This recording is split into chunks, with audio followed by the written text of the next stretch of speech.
কুমারগ্রামে রাস্তা তৈরি নিয়ে ফের বিতর্ক। সোজাসুজি রাস্তা তৈরির দাবি স্থানীয়দের। কুমারগ্রাম থেকে মধ্য হলদিবাড়িগামী রাস্তা তৈরিতে বিতর্ক যেন কিছুতেই পিছু ছাড়ছে না।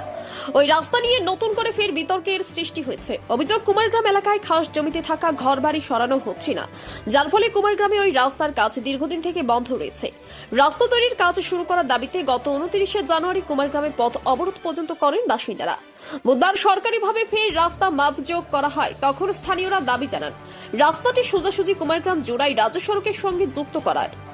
স্থানীয়দের দাবি, কুমারগ্রাম এলাকায় ওই রাস্তায় টার্নিং থাকার কারণে চলাচলের সমস্যা হয়, তাই সোজাসুজি রাস্তা তৈরি করতে হবে।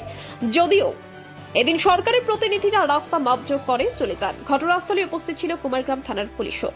উল্লেখ্য, পশ্চিমবঙ্গ রাজ্য গ্রামোন্নয়ন সংস্থার আলিপুরদুয়ার ডিভিশন ওই রাস্তাটি তৈরি করেছে। বারবার ওই রাস্তা তৈরি নিয়ে বিতর্কের সৃষ্টি হয়েছে।